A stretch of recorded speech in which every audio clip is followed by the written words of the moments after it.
butcher. Does this fight feel any different than some of your other? Man, you know what, man?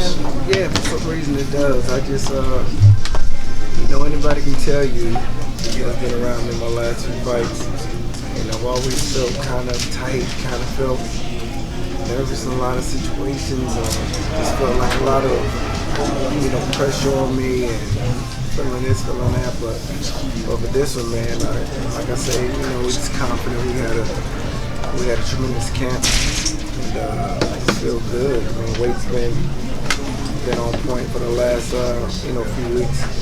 It's been dialed in, and I just feel like the old me. You know what I'm saying? I just, you know, just focusing and just feel like. The reason you're relaxed is because nobody is giving you a chance in the media and the public. You know, you've been a 50-1, you're 35-1 underdog with the sports books here in town. I'm sure you're using that as motivation. Of course it's motivation. I mean, of course it's my first time going into a fight with, you know, as underdogs. But, you know, I never go into a fight, you know, going to lose or just because of these certain odds or a certain type of way. You know, I should try to accept that. You know, it's crazy to me. You know, like I tell these guys I had before, I mean, I don't look at odds. I don't look at this. I don't look at that. You know, coming from where I come from, you know, like our odds are 1 to nothing. You know what I mean? We're not supposed to make it out. But I've been defeating the odds my whole life. So this right here is nothing. You say you feel like the old me. When did you last feel like the old you? Shit, before Ortiz fight. Probably before Ortiz, but I had a lot of situations. You know, physically that I had to battle a little bit before the Ortiz fight, and we didn't really want to get into it all. You know, but now, you know, feeling night and day difference. You know, definitely a lot more healthier, and it just. Like I said, just my spirit is different now. You know, I feel it. So, if you just get that, I mean, do you feel like faster? I mean, like, yeah. What does that mean? I mean, just the fact that it's me just knowing that I can just go in and do whatever I want and not worry about you know, physicalities, you know, inside of me that are wrong or deficient or this and that. Just having that. I mean, just having that bounce like I always had. Just always had that good energy and that aggressiveness, that speed, that power that you don't want to go. You know what I'm saying? So, the Ortiz fight, Andre, might be the fight that sort of started where you started getting hit a lot more than you used to get hit. Was the injuries you had anything to do with that, or was that just circumstance? Yeah, you know, I went through, like I said, a lot of different, you know, situations, and you know, had to realize that I wasn't like a young kid anymore running around. I had to take my craft seriously. You know, I started having, you know, injuries here and there, and I couldn't, you know, eat all the bullshit I was eating and hanging out at the clubs and doing all this other crazy stuff I was doing, because of course it started affecting me. You know what I mean? You know, when you're 22, 23, 24, you feel like Superman. You know what I mean? But after a while, oh shit, this is, you know what I'm saying? Things start happening. And you know, this right here is a game that you have to respect. Because you don't respect it, it won't respect you. So I just had to, you know, definitely after the last injury, I had to, you know, just really sat me down and really made me just evaluate everything. Mayweather strike you as a guy who's retiring? I don't know. I mean, he's a guy that strikes me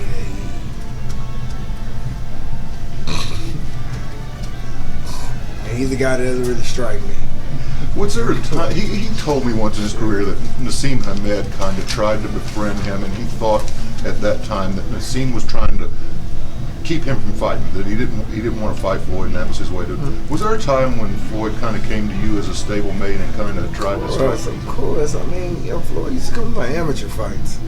I got pictures in I got old pictures. Did you think there was an ulterior motive, though? I mean, I believe, you know, like I said, you know, he used to come to my older fights. He used to, where's my phone? They got my phone. I got a picture that Julie found after I won the National Golden Gloves. You know, he took me out to dinner, me and my whole team, and just basically let me know that we're going to be that next guy. Was that Caesar's Palace? That was out here in Vegas. Look at that picture. You got it? It's on my computer. Oh, you know, I think I got it. I sent it to you, so you should have. Yeah, no, so I still remember that, and you know, like I said, and as I came up as a pro, I emailed it to you. you emailed to me, came up as a pro, it was kind of the same type of deal. Oh, there it goes. That's beautiful, ain't it? That was in Vegas. That was the 2003 Golden Gloves. With the Golden Gloves or the USA Nationals? That was the Golden Gloves. The Nationals were there here the year before, but that was after the Golden Gloves. Okay. That's when he took me. So that was 04 then? This was 03. The Nationals were 02. I keep thinking it was Right back over. Yeah, no, just basically just showing love, like, man, you gonna be next up, and this and that. So, like I said, you know, I think he's always had, oh yeah, this right here. This after I won the Golden Glove, he taking us in his Bentley, going over there. The Golden Boy Award. Yeah, and I won the Golden Globe, I'm a Boy Award that year. But like I said, he always had, like, to me, I think he's always had a certain type of, you know, idea that may be, you know what I mean? And you know, from the amateurs even to the pros, I mean, like I said, he showed up a few of my, you know, early pro fights, you know, and you know, and he seen that I had that demeanor that, yeah, you cool, but like, I want that, what you got, like, I want that. You know what I'm saying? And he can kind of tell that I didn't, you know, you cool, but you're my type of guy, and I want everything you got. You know what I'm saying? And that's what I'm in this game for. I'm not you know, Agent Berto, that's my homie, but you know, I'm not one of them type of guys. You know what I mean? I gotta show respect. Where respect is due, for sure. But I'm in this game for a reason. Like I say, we want that #1 spot. Did you think he kind of wanted you to kiss the ring? I don't care what he wanted me to do. You know, and you know, the situation too, man, is you know, he's coming up in the pros as well. You know, I was barking at him. That's what I wanted, and you know, like I had a knockout. I forgot what I fought. I was supposed to be fighting him next, and he threw the Ortiz fight at me. I'm like, dude, come on, man, let's do this. You know what I mean? And then, yeah, I don't know Ortiz. I've been hearing about him, but I just took that completely left. I was just upset, mad, didn't want to train like I needed to. Walk to the ring, see him, 50 Cent, all of them sitting right there front row. I'm like, fuck. Damn, I should train. You know what I mean? And that's just what it was. But like I say, man, I'm just that type of dude that I mean, the only thing that I, you know, really believe in and really trust, you know, is my family, because they've been with me through the thick and thin. You know, we've been through, you know, situations where you know, those are the people I can depend on. I can't depend on anybody in my face smiling and, you know, throwing money around or blah blah blah. I don't trust that. You know what I mean? So. You trust Virgil? Who? Virgil. Is he family now? Oh yeah. In your mind? Oh yeah. Has he been with you long enough that you have enough trust in him? I mean, like I said, I've known Virgil since I've been like 12 or 13. Right. You know, and you know, when I made the transition to go to another coach, I wanted to go to a coach that I knew already. You know, so I wanted to go see a few people. And you know, one of those guys was Virgil. And I think we just clicked on all different cylinders, man. You know, because I've already had, like I've always had, just great ability. You know, speed, power, athleticism, this and that. But I always got away with that. You know what I'm saying? I always got away with it without going through a lot of the basics, fine-tuning the basics. You know what I mean? And you know, I mean, Virgil just really made me understand that. Yeah. But what I was implying was, You were just saying a moment ago that family is really the only one you Yeah. trust. Is he family in Yeah, your for sure. mind? That's what I was trying to Yeah, for sure. Yeah, for sure. Okay. You know, Verge. You know, he's just 100%. He's coming as they come. There's a photo of you in Cincinnati with Floyd and Al Heyman. One of the only few photos of Al Heyman ever taken. And you guys were saying, I think it was a Broner fight. Yeah. Do you remember that? And I going on what remember Dave it. said, was there a conversation between the two of you at that fight? Man, yeah, we spoke. Like I said, we always had, like, you know, every time we see each other, we always speak. You know what I'm saying? But it's always like one of those, hey, what's going on? Yeah, you know, doing all right? Yeah, you good? Okay. We get that look off like. Do you think he's trying to flip it a little bit when he does interviews and he says, oh yeah, you know, we knew each other, but I was a guy that Andre looked up to and I was one of his idols when he was coming up and he looked up to me and now we're fighting? You know what? Floyd is one of these guys that, I mean, as a young fighter, of course, you see certain fighters that you see on TV as an amateur. But like I said, it wasn't in my mind to look up to an idolize. In my mind was always thinking like, yeah, I'm coming in about a year. You know what I'm saying? Like that was always my mindset. It wasn't never that. Like everybody else outside of my weight class, it was cool. You know, I've always, was good with this and that. But him, I always knew in my mind, like, okay, you can be cool and whatnot, you can be buddy with me all you want, but in about a year and a half, I'm coming for your ass. Like, you know what I'm saying? Like, that was my mindset. So it's not no fact that I idolize you, this and that. I idolize you for what? You know what I'm saying? For what? What did you? I mean, I don't know. Like I said, I don't. If he doesn't do anything that causes me to idolize on me. I mean, in the ring, he's definitely accomplished, tremendous, feats. But that's him. That's good for him. That ain't good for me. You know what I'm saying? It's not good. That's good for him. But just as a person, ain't nothing I really nothing to idolize about it. I mean, I have a blast. I live life. I've been getting money for a lot of years. If y'all follow me on Instagram and Twitter and all that, y'all see I really live it up when it's time to. So I don't got nothing that I idolize about anybody like that. It has to pay for friends, pay for women, pay for this, pay for that.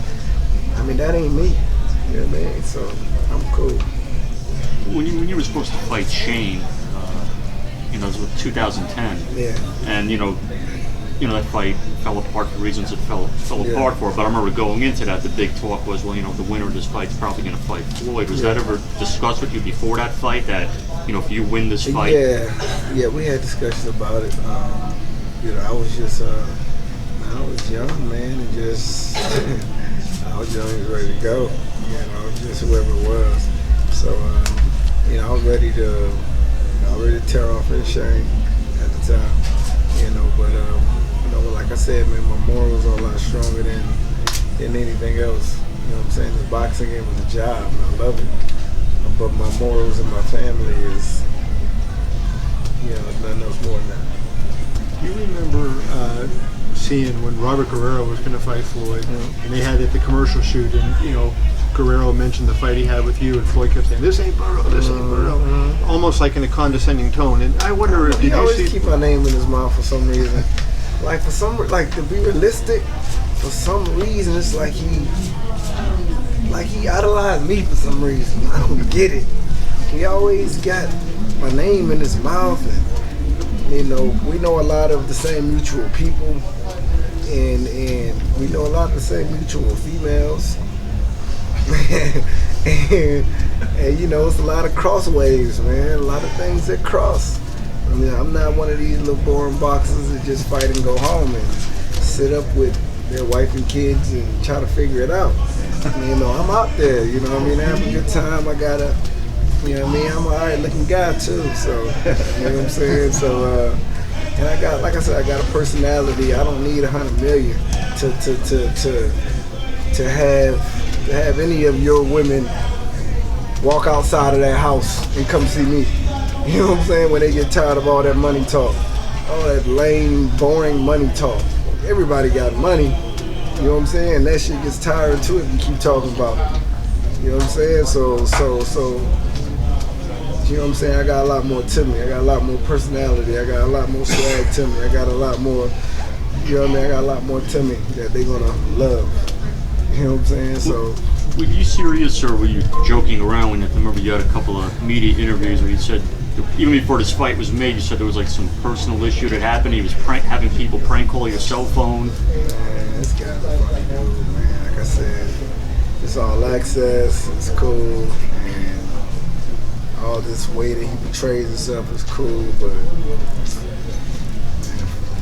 the guy I know personally and the guy that knows, I mean, all the people that know him personally inside his house and that lay down with him and this and that, he's a completely different dude.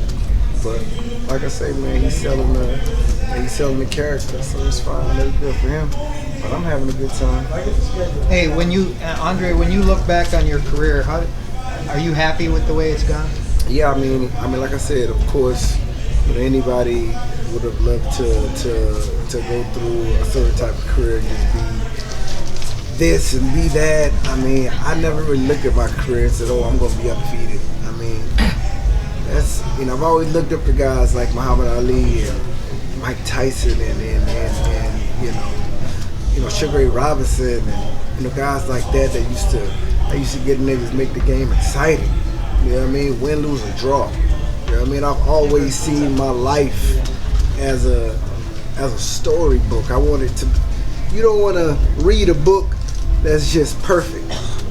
That shit is boring. You know what I'm saying? I wanted to go through this. Like I was looking forward to going through life's situations. You read my story, it's already dramatic as hell, and now we're here. You know what I'm saying? So I remember there was a point in time where, correct me if I'm wrong, where you were the mandatory challenger to him when he had the WBC title. And I think you were like sitting in that position, I think, for like a long time. Yeah. And you were both on HBO, you both had the same management. Yeah. What kind of feedback were you getting as to why that mandatory wasn't happening? You know, it's always something. It was always something. You know what I'm saying? It was always something. And then eventually you had to fight for the vacant belt because then he walked away and the fight never happened. It was always something. You know what I'm saying? I mean, you know, yeah, I mean, Al's my guy. That's my dude. I love Al to death. You know, he's like my mentor, but at the same time, that's his money guy too. So you gotta respect that. But it was always something, man.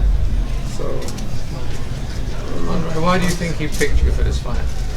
Somebody already asked. What you saying? Why do you think he picked you for this You fight? ask him. I answer that question on the regular. Y'all ask him. I'm not in his head.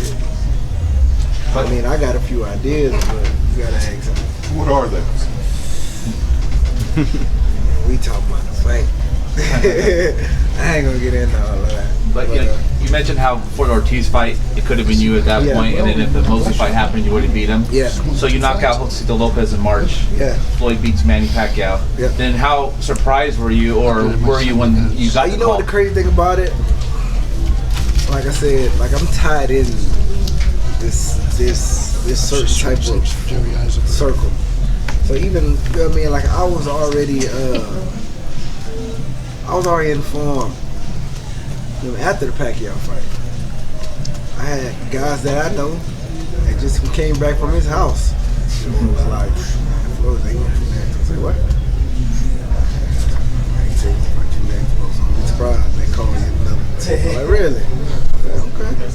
Then 2 or 3 other guys, we just left the crib. They say, what you next, for real? I said, all right, cool. So I already, you know, everybody else can, be surprised about it, but I already had it right here. You know what I mean? Even before that fight, when little situations happened and I tore my shoulder against Cross. when I was home. had some visitors come and see me, just to show love and hug me and stuff like that. Check my wounds, and they kind of gave me the insight of what was happening. Okay, everybody's talking about this being history for Floyd. That's cool. But you can go down as the one man that's ever beat him. Is that what inspires you? For sure. I mean, everybody's talking about, you know, why can you be the one? And I say, why not? Why can't I? Why not? Why not, man? You know, it should, like I said, it's you know, like everything that I've done, everything that I've accomplished, and everything that I went through has been in front of that camera lens. Everybody can relate to what went on with me. Coming out of the Olympics, I was on HBO after like my 11th fight. You guys seen the rise. You guys seen me getting titles, ripping through people. Then again, y'all seen me go through the Ortiz situation, the Guerrero situation, the Cross situation. You know what I mean? Like, I'm not somebody that just popped out of nowhere and you feel like they need a shot. Like, you guys seen me go through everything that I've been through has been in front of that camera lens, man. Sometimes a lot of people ask for it, but you know what I'm saying? Like, having your career in front of that TV lens can be a fucked up situation. Andre, you've left a lot of fill in the blanks here. Did you once see the same woman or something? What's the deal? What's the personal? Listen, man, I'm a good dude. I'm a good guy. Everybody, you know, seems to find me appealing. But you seem to think that there's a personal beef there, that there's something in the history that you know about. I don't know what's going through his head, man. I don't know. Like I said, we know a lot of the same people. That's what I'm saying. We know a lot of the same people. We come across a lot of the same people. You know, I don't know. Like I mean, you guys keep asking me, why do you think he picked you? Ask him. It must be something. You don't think I deserve it, so he must be trying to beat me up for a reason, right? If you're in school and you walking around and you think you're the shit and you have somebody for some reason you want to beat up, it must be a reason. It must be a reason why I want to fight him. Like everybody else, yeah, it makes sense. As the other two guys. But him, I want to fight him before I leave my last fight. You know, when you said that, that's what I say. There's a lot of fill in the blanks, and you know what they are. Man, I don't know nothing. Man, ask his dad. His dad there. Okay, thanks, guys.